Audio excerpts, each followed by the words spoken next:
나이스다. 오늘부터 바래고 내가 먹으려고 하는데. 아이씨. 먹는다고. 괜찮아? 근데 어떻게 그 마음을 바닥에 내팽겼죠? 옥상으로 따라와. 준비됐지? 피 보기 전에 끝내줄게. 누구나 피하면 지는 거다.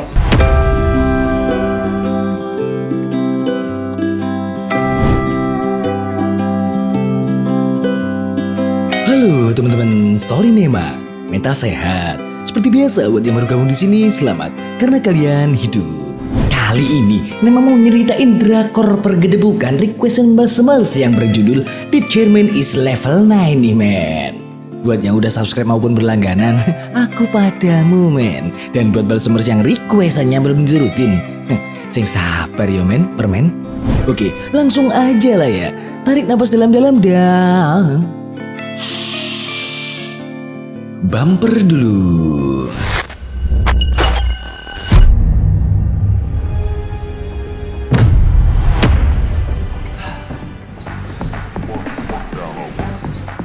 Kisah pun dibuka dengan kemunculan seorang gangster bernama Dong Jin yang lagi asik ngelatih fisik dan stamina anak buahnya nih men. Tapi lucu juga sih, masa iya gangster berutnya bulet gitu kayak pejabat? Dan meskipun tampangnya nggak serem-serem amat, tapi ternyata dia cukup ditakuti di daerah itu. 그 들수록 날수. 해? 이게 슬퍼지게 안 하냐? Nah, pas lagi sibuk ngelatih anak buahnya, tiba-tiba aja sang putra semata wayangnya datang dengan muka yang udah penuh dengan benjolan. Ya, Dong Jin jelas nggak terima dong anaknya diajar kayak gitu. Dan begitu nyamperin pelakunya, ternyata cuman bocah SMA biasa dengan tampang polos yang cukup ngeselin sih emang. Tapi anehnya, meski cuman anak SMA, pas digeruduk segerombolan gangster, nih bocah yang bernama Nayisu malah tetap santuy, nggak kelihatan takut sama sekali men.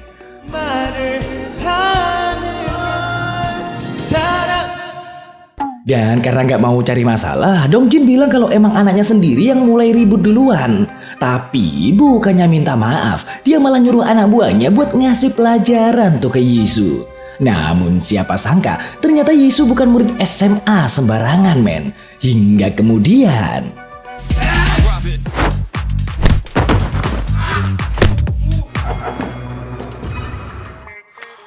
야, 용돈 떨어지면 찾아오니라잉. keesokan harinya, pas si kampret Yisu lagi duduk manis di apartemennya, tiba-tiba pengacara bapaknya yang bernama Huang datang bawa kabar duka men. Rupanya beberapa hari lalu bapaknya Yisu kecelakaan hingga harus kehilangan nyawa. Tapi yang aneh, Yisu malah biasa aja tuh ngedengar kabar tersebut. Dan usut punya usut, ternyata selama ini Yisu sangat benci sama bapaknya karena ngerasa kayak anak yang gak dianggap gitu. Entah sebejat apa sih bapaknya Yisu sampai bikin dia benci banget kayak gitu. Tapi meski dibenci habis-habisan, sebelum meninggal ternyata bapaknya nitip hadiah untuk Yisu lewat pengacara Huang men. Sebenarnya Yisu sih nggak berharap apa-apa setelah bapaknya meninggal, tapi tetap aja dia dapat warisan, yaitu sebuah sekolah SMA yang bernama Balhe. Jadi SMA Balhe ini sekolah yang top abis men, paling elit dan juga berkelas. Murid-muridnya selalu juara di segala bidang, dari olahraga sampai akademik. Bahkan lulusan Balhe langsung diterima kerja di mana-mana, dalam negeri maupun mancanegara. Keren gak tuh? Tapi koplaknya, si kampret Yisu ini malah nolak dan minta warisannya itu diganti men. Aduh, emang bocah kentir. 다른 걸로 바꿔주세요. 그것도 아니면 그냥 현금으로 주시던지 당근에 올리던지 뭐 알아서 하세요. 바레고를 정식으로 소유하기 위해서는 한 가지 조건이 필요합니다. 바레고등학교를 졸업한 자에 한한다. 내가 좆되게 만들어줄게. Gak lama, Yisu langsung cabut ke SMA Balhe buat jadi murid pindahan nih ceritanya. Ya mau gimana lagi, dia terpaksa ngelakuin itu buat memenuhi syarat jadi prestir di warisannya. Nah, karena emang dasarnya Yisu ini tipe yang begajulan, blangsatan, dan hobi gelut, di hari pertamanya masuk sekolah, dia pun langsung berulah ke murid-murid lain nih men. 나이스다. 오늘부터 바래고 내가 먹으려고 하는데. Tapi anehnya, bukannya takut, mereka malah nganggap si Yisu ini lagi ceramah. Ngerasa dikacangin dan diremehin, Yisu pun langsung nanya ke dedek gemes temen sebangkunya yang bernama Hanba. Dia nanya tentang siapa murid paling hebat dan paling jagoan di kelas itu. Lah kok malah dicuekin tuh sama Dek Hanba. Mamam tuh kentut. Sampai akhirnya Yisu ngelihat ada murid bertubuh tinggi tegap menantang di hadapannya yang kayaknya sih dia jagoan kelas gitu. Namun begitu diajak duel, ternyata nih murid malah... 너 싸움 잘해?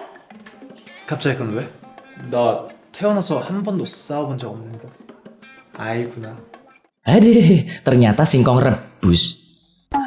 Nah, pas Yisu lagi bingung sama kelakuan murid-murid di kelas, tiba-tiba ada satu murid cupu bernama Hokyu nyamperin dia bawa-bawa roti, men.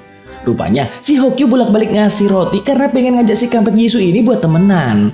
Tapi karena Yisu ngerasa terganggu dengan kehadiran Hokyu, dia malah ngelempar tuh roti, men.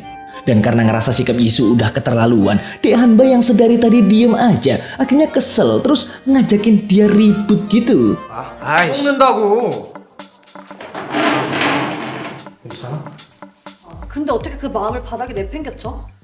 Namun siapa sangka, walaupun ditantang gelut sama cewek, nih kampret tetap tanpa ragu mau ngeladenin dan naik ke atap untuk duel, men. 옥상으로 따라와. 준비됐지? 피 보기 전에 끝내줄게. 얼마나 피하면 지는 거다. Ternyata begitu nyampe atap, gelutnya bukan adu ilmu kanuragan, melainkan ilmu pengetahuan dan mata pelajaran. Nah le, mendadak blow on gak tuh? 자, 첫 번째 문제입니다요. 이 펀드 이름은 정답을 들어주세요. Ternyata SMA Balhe ini emang beda dari yang lain, men. Di sini murid-muridnya disiplin dan tertib banget, gak ada yang namanya kekerasan atau pergedebukan. Jadi peraturannya, kalau murid punya masalah sama murid lain, harus diselesaikan pakai duel ilmu pengetahuan. Dan karena emang selama ini Yisu merupakan seonggok murid kampret yang cuma tahu nyelesain masalah pakai gelut, ya jelas aja dia kalah dalam duel ilmu pengetahuan gini. Dan abis kalah duel sama Dek Hanba, para murid di sekolah itu pun langsung ngetawain Yisu karena ilmu pengetahuannya cuman sebatas kentut. Butuh cek kodam deh nih kampret.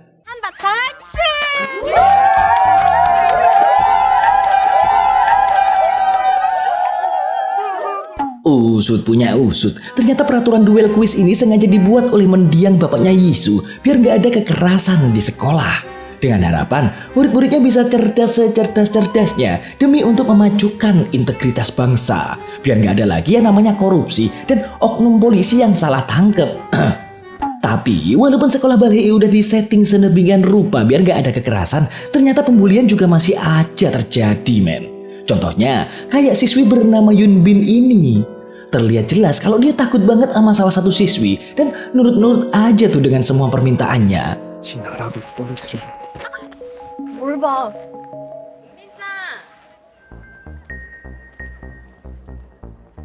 하여튼 공부 좀 한다고 싸가지 없는 그 국룰이. Di saat yang sama, si Hokyu ternyata masih belum nyerah pengen temenan sama Yisu dan lagi-lagi ngasih dia roti gitu.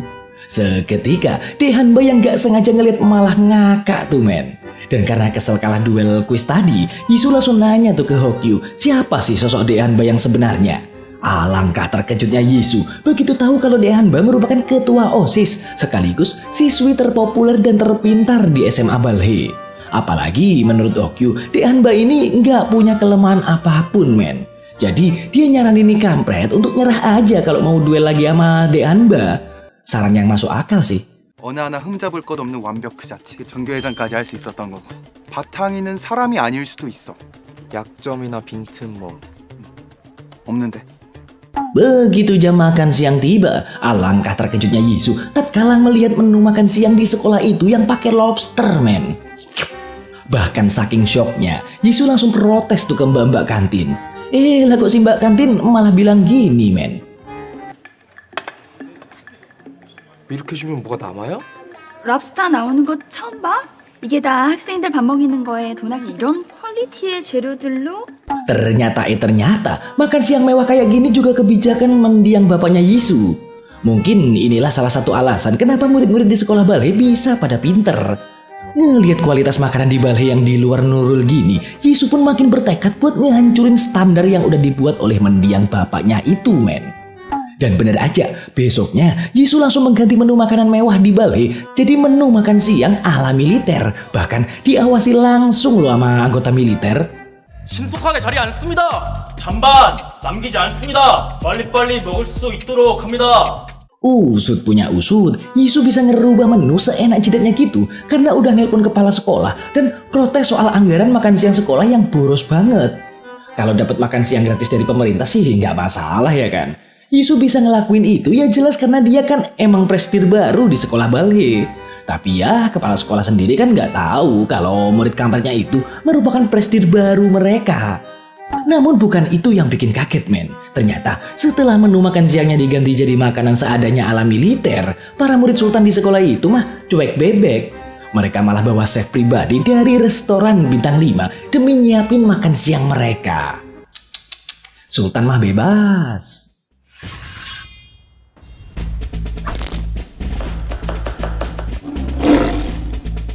Nah, pas para murid sultan lagi ngeliatin sang koki bintang 5 masak, Dek Yunbin yang gak sengaja lewat tiba-tiba dipanggil tuh sama cewek cakep yang bernama Kusera. Tapi bukan karena si Sera ini baik hati mau nawarin makan bareng men, melainkan dia cuma mau ngebully Dek Yunbin di depan semua temen-temennya. Emang sundel nih cewek. 얘들아, 내일은 우리 은빈이가 쏜대. 너희 아버님 매달 25일마다 우리 회사에서 이 정도도 못해? Dan siapa sangka Dek Yunbin ini emang bukan anak orang kaya yang beruntung aja bisa masuk ke sekolah balai berkat bantuan dari bapaknya Sera men, yang ternyata kerja di perusahaan milik bapaknya Sera. Jadi ya gitu deh, mentang-mentang bapaknya Dek Yunbin cuman karyawan biasa di perusahaan bapaknya, si lampir Sera ini ngerasa punya hak buat ngehina Dek Yunbin gitu. Dan begitu tahu kalau ternyata masih ada pembulian di sekolah yang katanya nomor 1 di Korea, Yisu yang ngelihat dari jauh pun hanya bisa nyengir tuh men. Soalnya ya mau seelit dan sebagus apapun sekolahnya, yang namanya pembulian pasti selalu ada. 최고의 명문사학 좋아하시네. 뭐 하는 짓이야? 어디든 구린내 나는 건 다 똑같구나. Sementara Dek Hanba yang risih sama sikap sok yesnya si Sera akhirnya ngebelain Dek Yunbin dengan meminta Sera buat nyudahin sikap sok paling tajirnya itu. Namun di sisi lain, pas Sera sama Dek Hanba masih berantem, ternyata Dek Yunbin yang udah gak tahan dengan pembulian yang selalu dia terima, akhirnya mutusin untuk mengakhiri hidupnya men.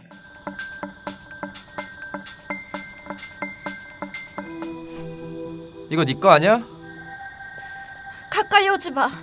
Namun siapa sangka, lah kok tiba-tiba aja Yisu udah nongol aja tuh di atap sekolah. Dan menariknya, dia datang bukan untuk ngehentiin Yunbin, melainkan malah nyuruh Dek Yunbin ini buat ngelanjutin niatnya itu. Soalnya yang ada dalam pikirannya saat ini cuman ngebikin sekolah ini hancur. Meskipun terkesan kejam ya, sebenarnya Yisu ini cuman pengen ngedenger gimana ceritanya Dek Yunbin bisa sampai mau mengakhiri hidup kayak gini. Karena menurutnya, kalau misalkan Dek Yunbin dibully ya tinggal dinikmatin aja. Toh dia juga nggak rugi bisa sekolah di tempat mewah kayak gini. Nah, karena Yunbin ngerasa aneh ada murid baru yang tiba-tiba sok akrab, dia justru balik nanya, kenapa Yisu pengen banget sekolah balai ini hancur? Dijawab deh tuh sama Yisu, karena ada orang yang sangat dia benci di sekolah itu. Ya tentu aja, Dek Yunbin penasaran dong dengan siapa orang yang dimaksud. Alhasil, Yisu pun nyuruh dia turun dulu kalau emang beneran kepo. Namun begitu Dek Yunbin mau turun, lah kok tiba-tiba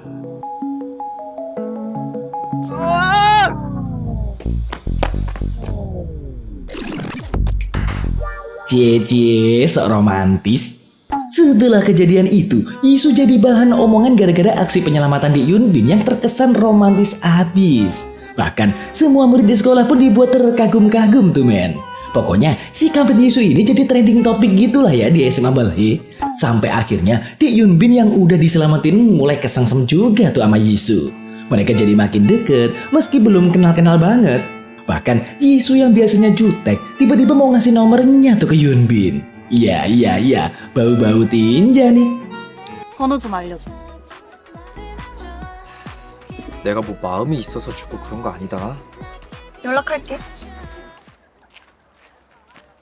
Pas jam istirahat, diam-diam Yisu selalu masuk ke ruang presidir untuk sekedar menghabiskan waktu. Ya sah-sah aja sih, toh sekolah itu bakal jadi miliknya juga. Tapi pengacara Huang minta Yisu jangan gegabah dulu, soalnya bisa aja warisannya itu bakalan direbut oleh pamannya. Karena usut punya usut, Yisu ini punya paman yang sangat serakah, yang dari dulu selalu berusaha untuk ngerampas harta mendiang bapaknya, men. 큰아버님께서 찾아오셨습니다. 언제요? 이제 오면 내 회사인데 안 그래? 어떤 거 말씀이신지. 머리까지도 다 상속자가 정해져 있던데. 이사장 자리를 오래전부터 노리고 계셨으니까요. Di tempat lain, tepatnya di diskotik, sekelompok pemuda madesu yang lagi mabuk tai ngomongin Yisu yang udah lama gak pernah nongol. Faktanya, mereka adalah musuh Yisu di sekolah lamanya, men. Namun siapa sangka salah seorang pemuda bernama Daihi malah nyari kesempatan tuh. Dia bilang kalau Yisu gak pernah nongol karena udah dia hajar habis-habisan. Bahkan si Yisu sampai sujud-sujud minta ampun. Tapi ya jelas cerita karangan dia doang tuh. Karena faktanya si kampret Daihi ini adalah anak si gangster di awal kisah tadi, men. Yang justru malah dia yang sebenarnya dibikin bonyok abis-abisan sama Yisu. Jago ngarang juga nih kampret. 애를 얼마나 조전하길래요? 아니 뭐 그냥. 진짜 길었다. 나이수가 지린다. Nah, begitu mereka baru keluar dari bar, lah kok pas di jalan mereka nggak sengaja ngeliat Yisu lagi chattingan tuh sama Daeunbin.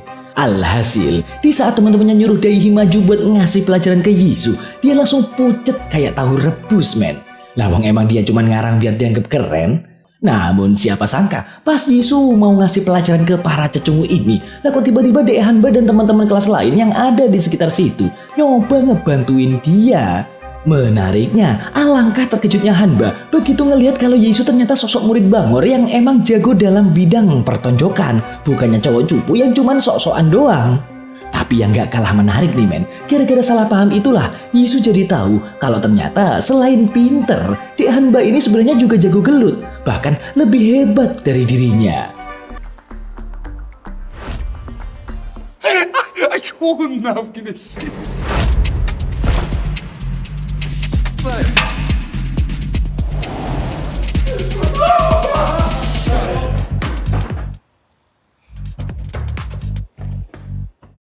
Besoknya, si kampret Yisu yang ngeliat betapa jagonya Dek Hanba mulai sedikit minder nih, men. Ya jelas aja Dek Hanba bisa gelut, lawang dia jebolan taekwondo. Sementara Yisu kan selama ini cuma asal gebuk sana sini doang, yang penting menang, kelar deh masalah. Dan lagi-lagi, Dek Hanba ternyata masih ngira kalau selama ini Yisu cuma sok kuat doang, gara-gara jadi korban bully di sekolah lamanya gitu, men. Lah kok nggak lama, Daeunbin yang kelihatan sumringah tiba-tiba datang nyamperin Yisu sambil bawa bekal. Alhasil, Dek Hanba pun ngira kalau mereka udah jadian gitu. 도시락 싸면서 네 것도 같이 만들어봤어. 왜? 배만 됐다. Mujur amat di kampret. Kalau Cak Seto mah yang ngirimin bekal Kang Ojol. Sementara di ruang guru, ternyata para guru di sekolah balai sudah curiga kalau Yisu adalah presdir baru mereka. Mereka nyimpulin kayak gitu karena waktunya pas banget sama kematian presdir lama dan kedatangan Yisu yang tiba-tiba. Apalagi sejak dia datang, sekolah balai mulai berubah 360 derajat. Dari yang ujuk-ujuk ada guru baru jadi pengajar etika, perpus dijadiin diskotik, sampai menu makan mewah mereka diganti jadi makanan ala militer. Tapi ya itu semua cuma dugaan doang sih. Soalnya menurut mereka mana mungkin presdir baru mereka itu bocil kurus kering dekil badung berkodam kain pel rebus. 저만 그렇게 느낀 게 아니었군요. 도선생 K-드라마 너무 많이 봤다. Hingga pas jam istirahat, Yisu dipanggil pengacara Huang dan diwanti-wanti supaya dapat nilai bagus selama jadi murid di balai. Soalnya syarat buat dapat warisan itu ya Yisu harus lulus dengan nilai bagus.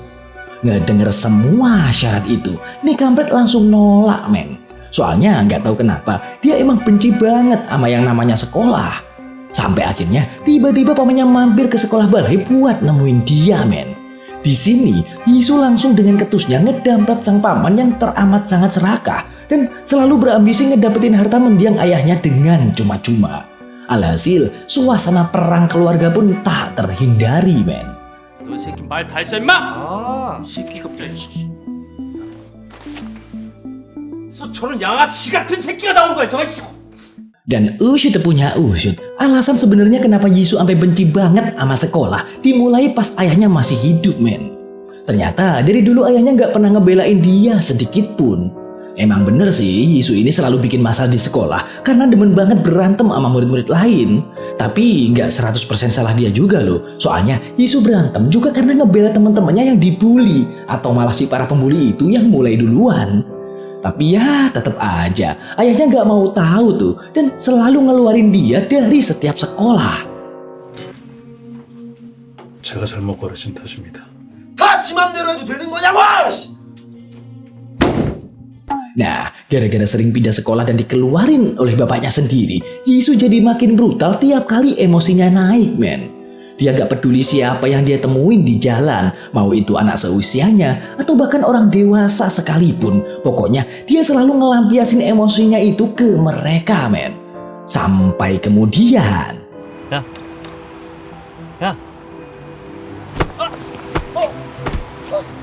내가 뭘 잘못했는데 왜? bersambung.